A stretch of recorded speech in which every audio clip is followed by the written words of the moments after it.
Continuation of the People versus Bonny K. Mahoney. We're now ready for closing arguments. Ms. Mahoney.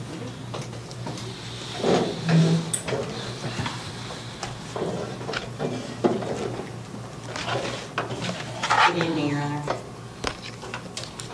I'm here to answer charges that were waged against me regarding a participation in a permitted rally at the Hancock Airfield, the 174th Attack Wing on East Molly Road on April 28, 2013. The charges that I have in front of me are disorderly conduct. And in those charges, it's stating that I intended to cause public inconvenience, which I had no intentions on causing anybody inconvenience, unfortunately. An annoyance, which I wasn't an annoyance at all, or recklessly creating a risk thereof. There was no risk in anything I did. I laid down on the concrete with a sign representing the name of a person that was killed by our use of drones in symbolic gesture to lay homage to the life that was lost. There was no inconvenience, there was no blocking of traffic, either vehicular or pedestrian in any way. It was never proved that there was any people that were blocked by my participation in laying on the concrete. There was no cars that were even trying to get in there at that time. I'm not guilty of those charges. There was no proof that I ever did that. And in congregating with other people, I was congregating with people. It was a permitted rally. That's what we were there to do. We were there to express our First Amendment rights. Everybody knew that's what was happening. It was permitted. Everybody was expecting it. For these charges, I find are actually, not applicable to what I was there for or what I participated in. And as far as the complying with a lawful order, I never heard a lawful order.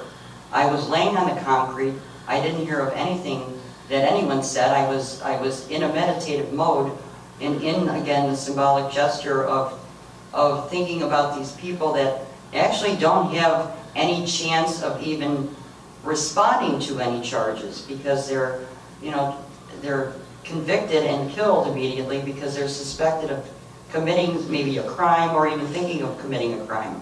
So I guess I should consider myself lucky that I have a chance to tell you that I'm innocent, because there's people that don't have that chance. It also says that I've been charged with trespass.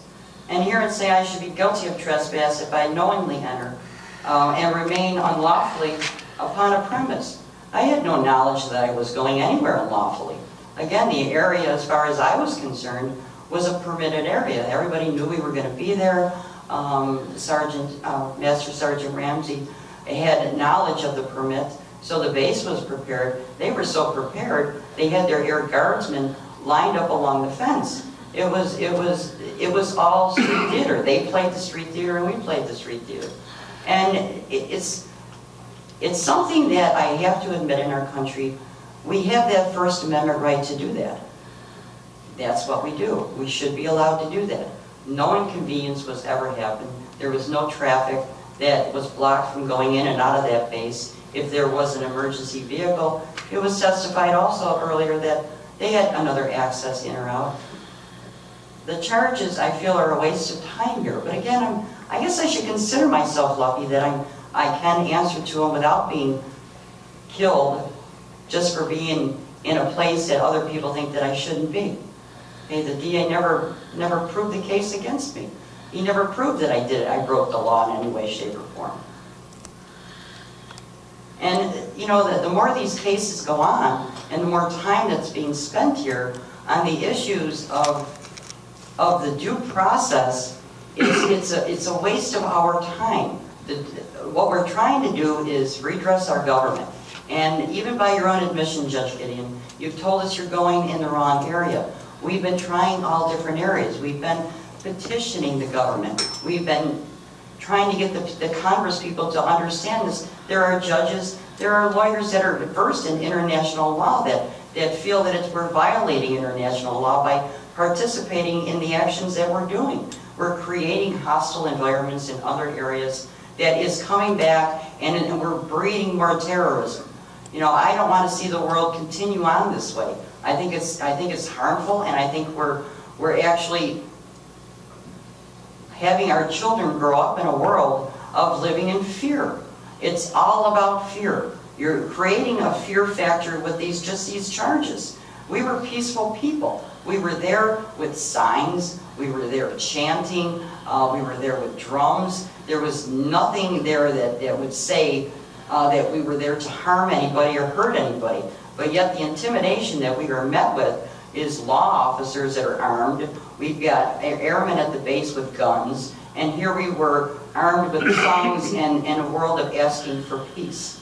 This still continues. And still we keep having to face these charges. And it's still, you know, the way you're perceiving it can be taken in two ways. Cognitive bias is what I'm talking about.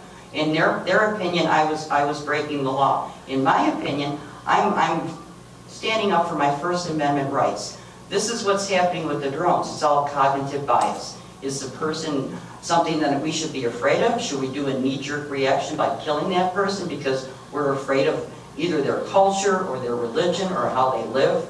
And that's exactly what's happening. Okay, I'm asking you to dismiss these charges against me tonight because I don't feel like that the DA proved that I did anything wrong. I didn't do anything wrong. I laid in the street, and I was there for maybe 10 minutes before I was arrested. Okay, it's something I feel very strongly about again. And it's something that I feel if we let this continue, our society is going in an automated killing zone of which once we get going there, we're not going to stop it. This due process that we're facing here right now will be breaking down. We won't have the right to answer to charges. We won't have the right to actually look somebody in the eye and say, I didn't do it. You know, you're going to have somebody in a control room somewhere, you know, saying, well, we don't even need to let you know that you're being charged with something. You know, and that's what's happening with the drone program, and it always has been. It's been secretive, and it's been secretive because they know they were breaking international law. They don't want the people to know what's going on, and if it's done in secret, they don't have to be held accountable by the people, but the people know. They know that what's going on, and we're saying we don't agree with it. We need to have it stopped. And until somebody finally wakes up and lets us have our voice and starts looking into the human element that's involved with it, we will continue to redress our government. Because that's what our country is all about. It's all about people participating in the government's actions. We're saying, no, stop it. Don't do it in our name. Don't kill people in our name. You know, Judge Gideon, I know you've heard a lot of cases throughout the last few years. And I'm just asking you to please look a little further. Look a little further than just the disorderly conduct charges and the trespassing charges, because to me, that's a trivial thing. It's a matter of participating in a country, in a government that's breaking down the actual essence of humanity. And any law there that's on the books that allows people in our government to continue with this needs to be looked at a little closer. I mean, our history shows that lynching was actually used to be a commonality until people started looking at the horrid nature of what's happening with that. It used to be taken for granted that it was allowed, it was acceptable. We're saying now to just look a little deeper than this. More people are getting involved, and you're saying it's because of the media attention, and this is what we have to do to get people to address the issue. And it's going to continue to going, and now there's more people aware of it. I was in Pakistan, and again, I will tell you, I look people in the eye, and these people are so afraid of Americans. They're so afraid of what they do, who they congregate with, who they associate with, and we're participating in that. Okay, my defense, and I'm having a hard time defending this, because again, I feel like I didn't do anything wrong. I didn't do anything that I feel that I should have to account for these actions, because I laid down for 10 minutes in a street on a Sunday afternoon with a permit in a permitted rally. And to tell you the truth, I'm a little nervous right now with this. And I went against my legal advice on how to handle it. because I don't want to handle it legally. For me, it's a moral issue, and it's always been a moral issue. And I understand that there's legalities about it, but for me, a human life is a sacred thing, and it's something that should be respected.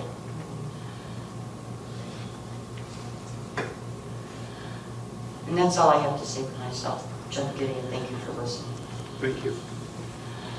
Mr. Whitmore?